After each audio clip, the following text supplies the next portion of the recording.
Filipi pasal 1 ayat 12, 13 sampai 14 yang berkata demikian. Aku menghendaki saudara-saudara supaya kamu tahu bahwa apa yang terjadi atasku ini justru telah menyebabkan kemajuan Injil, sehingga telah jelas bagi seluruh istana dan semua orang lain bahwa aku dipenjarakan karena Kristus. Dan kebanyakan saudara dalam iman Tuhan telah beruli kepercayaan karena pemenjaraanku untuk bertambah berani berkata-kata tentang firman Allah dengan tidak takut. Pada tahun ini dan tahun lalu 2 tahun kami berpisah 2 tahun dengan istri saya karena pandemi. Pada waktu kami mengunjungi anak-anak kami di Filipina, dia berangkat lebih dulu dan saya berkata nanti minggu depan saya akan menyusul berangkat, nanti kita bertemu nanti di Manado. Tapi ternyata sesudah itu 1 minggu itu terjadilah lockdown atau karantina, sehingga kami itu terpisah. Saya tunggu, saya pikir hanya 2 bulan, 3 bulan, 4 bulan. Jadi ya 1 tahun kami berpisah. Saya berterima kasih karena kita bisa pakai internet untuk berbicara. Istri saya itu berapa kali masuk rumah sakit, sehingga sampai tetangga kami dan teman-teman kami itu mereka harus bongkar jendela supaya masuk rumah, karena istri saya tidak bisa bangun. Ada berapa bapak yang pergi masuk di rumah itu, mereka angkat istri saya, bawa ditaruh di kendaraan, dibawa di rumah sakit. Saya sendiri di rumah di Filipina, sehingga hati saya itu memang sangat sedih. Dan yang lebih sedih lagi karena bapak itu hanya mungkin 10 bulan mungkin dia meninggal karena COVID. Dia mati karena COVID. Nah, saya pikir siapa lagi yang akan membantu istri nanti masuk di rumah kalau begitu ya. Nah, kalau saya berpikir ini di Filipina itu dari bulan dari bulan Maret sampai pada waktu saya keluar dari Filipina, kebaktian itu tidak diizinkan pertemuan yang umum seperti ini. Hanya beberapa kami on and off, mungkin 2 kali atau 3 kali ada kebaktian, tapi itu pun terbatas sekali jumlahnya. Sehingga itu bertemu itu tidak ada pertemuannya. Apalagi saya yang sudah senior. Karena kalau di sana, kalau di Filipina umur 60 ke atas itu sudah disebutkan usia lansia, sebutkan lansia atau senior citizen. Itu tidak diizinkan keluar dari rumah. Saya ini hanya putar-putar rumah dari anak kami, hanya 2-3 kamar itu dengan ruang tamu kecil dan dapur. Ya itu 4 bulan saya tidak bisa masuk, tidak bisa keluar di jalan. Saya pikir-pikir bagaimana ini bisa terjadi, dan saya pikir sampai kapan ini dia. Nah, itu pemikiran saya pikir apa yang saya bisa lakukan. Karena belum pernah dalam hidup saya di mana saya itu dipenjarakan begitu lama. Saya merasa itu dipenjarakan, tidak bisa keluar. Nah, saya teringat di dalam firman Tuhan, kalau kita berpikir ada 2 orang yang paling umum, yang paling dikenal, yang mereka dikurung bertahun-tahun. Yang orang itu yang pertama adalah Yusuf. Kalau di Perjanjian Lama, Yusuf itu menurut orang lain mereka bisa katakan bisa sampai 10 tahun lebih dia dalam penjara, on and off, masuk keluar, tapi lebih banyak di dalam itu 10 tahun dia di dalam penjara. Nah, kemudian di dalam Perjanjian Baru, orang lain yang kita tahu itu masuk penjara yang agak lama adalah Paulus. Paulus itu 5,5 tahun dia di dalam penjara. Kedua orang ini, kalau kita pelajari kedua orang ini bagaimana sikap mereka pada waktu mereka di dalam tempat yang sangat terbatas dan mereka terkurung, sama dengan karantina. Nah, itu lebih sulit lagi, karena kalau saya dalam rumah masih boleh internet, saya bisa telepon, saya bisa makan, masak sendiri, dan yang lain-lain pun masih ada kebebasan. Tapi ini orang yang saya sebutkan, memang sungguh-sungguh mereka mengalami sesuatu keterbatasan yang luar biasa. Yusuf waktu itu dia menggunakan waktu itu dengan cara yang sangat Kalau kita lihat itu imannya yang luar biasa. Dinyatakan dari sikap daripada Yusuf itu bagaimana dia menggunakan itu pada waktu dalam penjara. Dan yang lebih lagi pada waktu kita melihat kehidupan daripada Paulus. Nah, Paulus menulis dia 13 tulisan daripada Rasul Paulus, dan ketujuh kitab itu yang ditulis oleh Rasul Paulus dia menulis itu pada waktu dia dalam penjara. Nah, ini lebih hebat lagi. Nah, di dalam Alkitab dia berkata, ini dalam ayat 12 dia berkata bahwa apa yang terjadi kepadaku malah dia dikatakan di sini menjadi kemajuan untuk Injil. Kata kemajuan di situ saya sangat tertarik karena dalam bahasa aslinya itu kata yang digunakan dalam bahasa Yunani adalah prokopen. Kata kemajuan, dia berkata sehingga jelas dia berkata ini menghendaki saudara-saudara supaya kamu tahu bahwa apa yang terjadi atasku ini justru menyebabkan kemajuan Injil. Kalau kata di situ kemajuan adalah prokopen. Kalau dalam bahasa aslinya, kalau prokopen itu biasanya digunakan oleh orang-orang pelaut. Saya kurang tahu kalau bapak-bapak di sini pernah mengalami di naik perahu di laut terbuka. Saya sudah berapa kali, dan berapa kali itu menyeberang, 2 kali saya menyeberang perbatasan. Dan teman, petualang. Itu kalau kami menyeberang itu dia dengan perahu yang disebut pambut. Kalau kita duduk begini, itu kalau kita lepas itu tangan di bawah, itu menyentuh laut. Lebarnya perahu itu cuma begini. Ya, 36 jam di laut terbuka. Pada satu ketika dia bilang ini kok Pak cepat. Ini berapa lama saya tanyakan? Oh 12 jam. Karena dua mesin. Tiba-tiba berapa jam kemudian 6 jam kami di perjalanan mati satu mesin. Yang 12 jadi 36 jam. Waduh, angin keras, ombak besar-besar sekali, hujan keras. Malam-malam itu saya pikir ini kan dia perahu. Saya tanya, Pak, kamu tahu ini perahu ini akan kemana? Ini saya tidak lihat dia ada, biasanya kalau di kapal itu ada apa namanya, kompas yang besar, kemudian ada rajur dan segala macam. Ini tidak ada. Saya tanya, Pak, tahu ini kita akan kemana? Oh iya, tidak ada bintang, Pak. Oh tidak apa-apa. Tahu bagaimana, Pak? Dia bilang, coba lihat itu ombak. Saya lihat itu ombak. Ya, apa yang saya tahu itu ombak, Pak? Dia bilang itu ombaknya, dia arusnya kemana? Arusnya kemana? Ini kan dia, ini ombaknya begini. Tapi kita kan dia bilang begini. Kita tidak begini, tapi kita sedikit saja begini. Ini pasti menuju ke Filipina. Betul juga sampai 36 jam. 2 hari tidak bisa buang air kecil karena malu saya. 2 hari tidak makan karena dia pikir cuma 12 jam persediaan makanan tidak sampai. Saya pikir Papa bilang 12 jam, ini 36 jam. Tapi pada waktu saya melihat itu angin yang keras, ombak yang keras, arus yang keras. Itu perahu yang kecil 16 pika yang biasanya dipakai untuk potong rumput. Ini dia kok maju terus, dia maju terus. Itu sebenarnya kata yang digunakan dalam bahasa aslinya adalah prokopen. Bahwa ini perahu yang kecil, dia maju walaupun angin dan arus dan ombak, dia maju terus walaupun dia pelan tapi dia maju terus. Itu kata prokopen.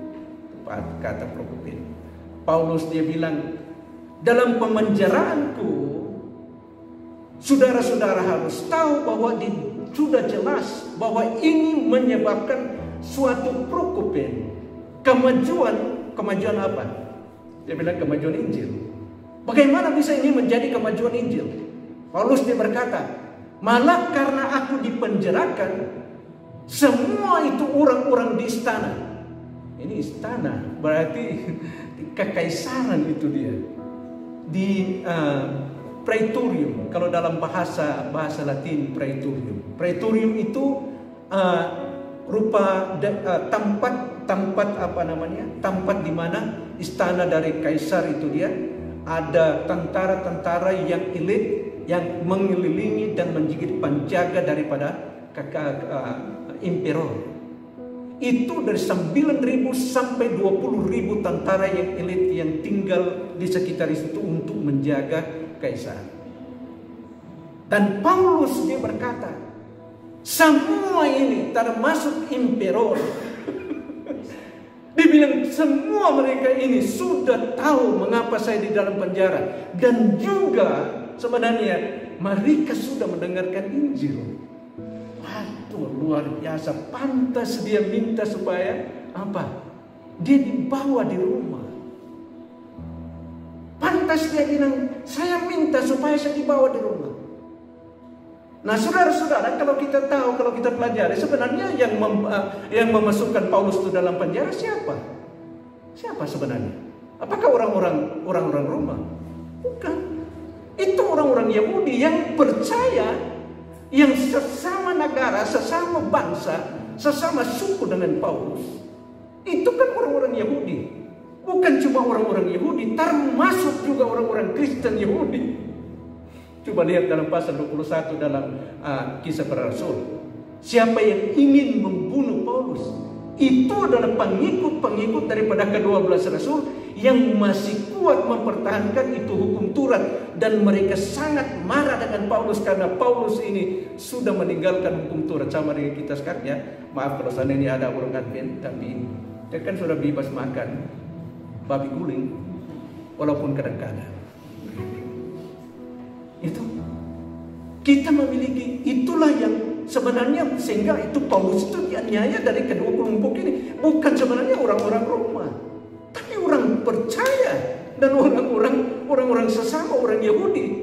Sehingga Paulus ini dia berkata, walaupun ini adalah sesuatu melawan arus, karena ini prokopin, dia bilang saya dipenjarakan, tapi malah itu orang-orang semua itu orang di praetorium itu dia, mereka mengenal Injil karena saya ada di sini. Yang berikut apa lagi?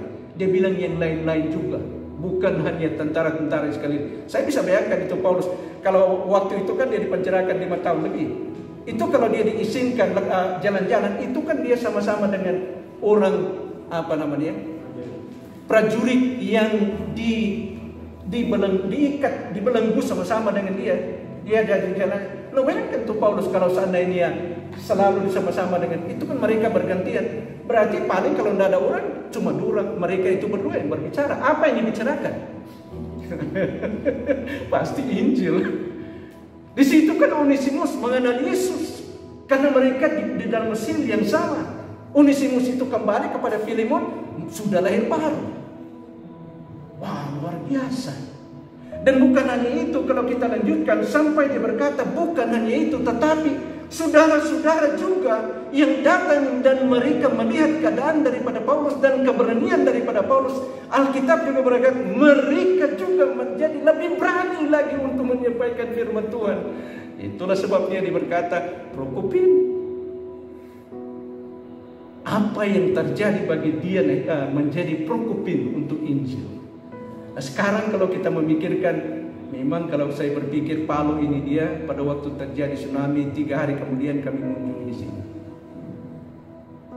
Karena kami sangat tergerak untuk bertemu dengan sesama seiman dan juga keluarganya Pak Bayu yang kebetulan waktu itu kami menerima berita yang sedih karena adiknya meninggal. Dan kita harus datang. Saya lihat itu keadaan, waduh, menyedihkan. Bukan hanya kalau saya mengingat sejarah, saya tidak mengungkit semua sejarah apa yang dialami dari orang-orang Kristen di Indonesia beberapa tahun yang lalu. Itu sebenarnya kita berpikir bisa saja sebenarnya sudah hilang ini orang-orang Kristen, sudah ketakutan. Tetapi itulah yang menyebabkan malah itu yang disebutkan oleh Paulus, sama dengan yang dikatakan oleh Paulus, menjadi prokopin, menjadi sebenarnya durungan lebih setia dan lebih berani dan lebih giat untuk memberitakan Injil. Bersatu orang-orang Kristen supaya Injil itu menjadi maju. Menjadi maju. Banyak hal yang saya harus belajar sama-sama dengan orang-orang Indonesia, punya semangat yang luar biasa. Tapi semangat ini kita harus pertahankan. Kita harus pupuk dengan dasar yang benar, dengan pengertian yang benar. Seperti Pak Ketua tadi kami berbicara sebelum kita mulai, bilang, wah, pengertian yang benar dari firman Tuhan, kebenaran itu adalah dasar dari segala sesuatu. Kita bisa saja bersatu, tapi dasar kita bersatu apa? Dasar kita bersekutu apa? Dasar kita menyembah apa? Dasar dalam penginjilan kita apa? Kembali kepada Alkitab, karena itu adalah benar, itulah kebenaran. Itulah disitulah. Sehingga dalam Injil evangelikal, dasar dari kepercayaan daripada evangelikal adalah Alkitab.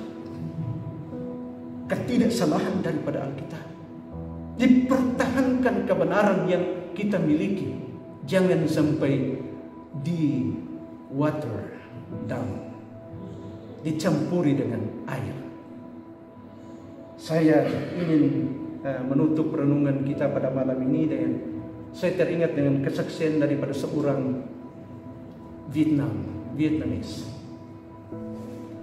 seorang guru bahasa Inggris. Sebelum waktu itu dia dipanggil menjadi penterjemah dari seorang pengkhotbah. Datang dari Amerika seorang pengkhotbah. Mereka mencari penterjemah.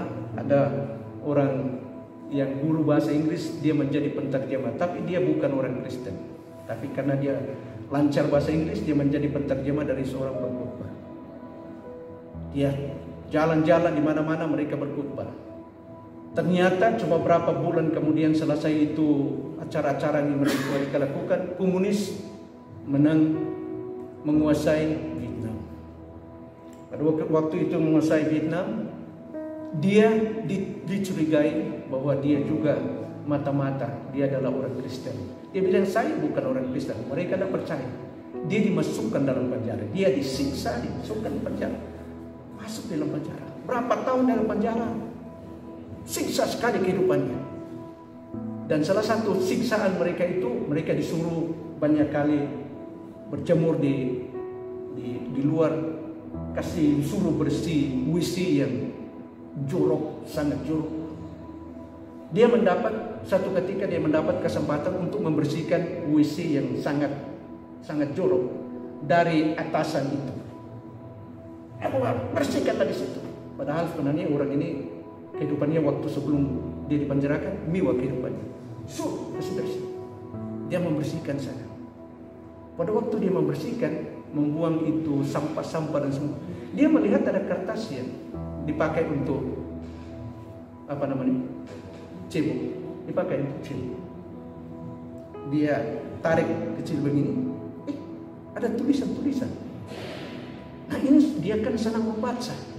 Sudah lama dia tidak melihat bacaan, sudah berapa tahun di penjara tidak ada bacaan. Dia pelan-pelan buka, Alkitab ini dia. Mereka belum itu pakai cebok Alkitab. Buka itu. Kemudian dia ambil dia lap sedikit. Dia sembunyikan itu di kantongnya. Karena sendirian di penjara itu dia tidak ada sesuatu yang dia bisa buat. Dia buka itu, dia dibaca. Dia baca, dia senang membaca. Ini kan halaman pertama di Perjanjian Baru. Besoknya dia minta, kalau Pak, apakah saya boleh juga membersihkan Pak? Isinya Pak. Balik juga dia membersihkan. Waduh, berapa halaman di kitab Matius. Dari situ dia bersihkan dan dia simpan. Dia pulang di tempatnya dan dia baca. Karena dia baca terus, dia baca ulang-ulang membaca itu dia. Itulah yang terjadi. Tiap hari dia pergi sana, dia kumpulkan itu. Orang-orang yang kemudian masuk di sirnya itu, dia juga mengajarkan kepada mereka. Karena dia ulang-ulang membaca itu sampai dia menghafal. Hampir seluruh perjanjian baru dia hafal di dalam penjara. Karena dia menghafal, dia mengenali Yesus sebagai Tuhan dan Juru Selamat. Dia lahir baru, pada waktu dia lahir baru, dia memang sungguh-sungguh memang luar biasa. Dia bilang bukan. Sehingga dia minta lagi, Pak, supaya dia mendapat itu Alkitab yang lengkap. Pak, boleh Pak, saya saja yang bersihkan itu WC-nya Bapak besok. Karena dia mau supaya dia mendapat Alkitab yang lengkap. Dia membaca itu Alkitab dan dia membaca itu Alkitab dan sampai menjadi bagian dalam kehidupannya, merubah cara berpikirnya, mindsetnya itu berubah, pandangan hidupnya menjadi berubah. Kalau kita berpikir, wah sebenarnya kan ini siksa luar biasa, siksa di dalam penjara. Tapi dia menemukan sesuatu yang berarti, lebih berarti daripada penderitaan yang dia alami. Bisa katakan dia prokopin. Penderitaan itu dia masuk dalam penjara, dia bertemu dengan Tuhan Yesus Kristus yang jauh lebih berharga. Pada waktu dia dilepaskan, dia minta suaka di Amerika supaya dia pergi ke Amerika. Dia tidak kenal, tapi dia ingat itu nama dari orang pengkhotbah itu yang datang, yang berkhotbah, yang dia terjemahkan. Dia cari cara bagaimana itu sampai di buku-buku buku-buku telepon. Dia dapat itu nama daripada orang. Dia telepon. Tuh bapak juga yang menerima. Tidak kenal siapa dia. Dia berkata, oh bapak tidak ingat saya. Itu 20 tahun lebih Pak. Bapak lupa. Pada waktu bapak di Vietnam sebelum menjadi komunis, saya yang adalah penterjemahnya bapak. Waduh, ini luar biasa. Kamu ada di mana? Dia bilang, jangan dulu tanya saya di mana. Tanya dulu saya akan kemana. Oh, maksudnya apa? Sekarang Pak, saya tahu saya akan kemana. Itu yang lebih penting. Saya sudah tahu bahwa saya pasti akan ke surga. Saya bertemu dengan Tuhan Yesus Kristus dalam penjara. Saya mendapatkan itu Alkitab dari WC. Walaupun dia berbau, tetapi dia tidak peduli. Dia baca itu, dia menemukan Yesus. Itulah prokopin. Bagaimana kita? Apa saja yang kita hadapi? Sekarang kita berpikir, wah kita bersembunyi di kamar. Takut kena COVID. Saya kena COVID Pak, pada waktu saya kena COVID bulan November. Langsung saya kirim surat SMS pada istri saya. Password saya di saya punya Facebook ini, password di email ini, PIN number di ATM walaupun tidak ada isi ini. Semua saya sudah kasih. Saya kasih semua ini informasi, itu dokumen-dokumen yang penting ada di tempat ini. Karena saya sudah kena COVID, berarti ya kita bertemu di surga. Karena saya pikir-pikir tinggal dikorek sedikit saja, kalau sudah 60 lebih ya tinggal dikorek sedikit ya pasti dia mati. Pada waktu ada saat sulit sekali bernafas, saya pikir ya sudah mau game over. Saya berubah posisi, rupanya saya masih boleh bernafas. Pagi ini saya buka mata, masih di bumi. Sekarang sebenarnya saya harus katakan pada istri, saya akan rubah semua itu kan, masih hidup. Tapi pada waktu saya di dalam kamar bersembunyi, ketakutan dengan COVID, saya pikir Alkitab itu berkata apa? Hidupku adalah Kristus, mati adalah keuntungan. Kalau saya masih diizinkan hidup, berarti harus berbuah. Karena memang kalau hidup kita adalah siapa? Milik dari siapa? Kristus. Kalau kita mati, milik juga Kristus. Jadi kita hidup atau mati, kita adalah milik Kristus. Kalau kita diizinkan masih hidup, berarti Tuhan mempunyai maksud bagi kita. Mengapa sampai kita masih diizinkan sampai sekarang masih hidup? Masih ada pelayanan dan tujuan Allah bagi kita untuk melayani, memberi buah. Bukan hanya kita katakan, bukan berarti kita melanggar semua aturan pemerintah, bukan. Tapi hilangkanlah, jangan sampai COVID-19 itu menteroris, menjadi teror bagi kita. Kita harus berpikir bahwa saya masih diizinkan hidup sampai sekarang. Berarti Tuhan mempunyai maksud dan tujuan dalam kehidupan saya sampai sekarang. Itu buatlah kami ya Tuhan, supaya kami sungguh-sungguh peka, mengerti mengapa sampai saya masih hidup sekarang. Tujuan Tuhan untuk kehidupan saya apa sebenarnya sekarang. Saya masih hidup Tuhan, berarti Engkau masih ada maksud, masih ada tujuan bagi saya. Itu kita harus tanya-tanya selalu pada Tuhan. Mari kita tunduk kepala dan kita berdoa. Bapa, terima kasih karena Engkau adalah Allah yang sangat-sangat baik ya Tuhan.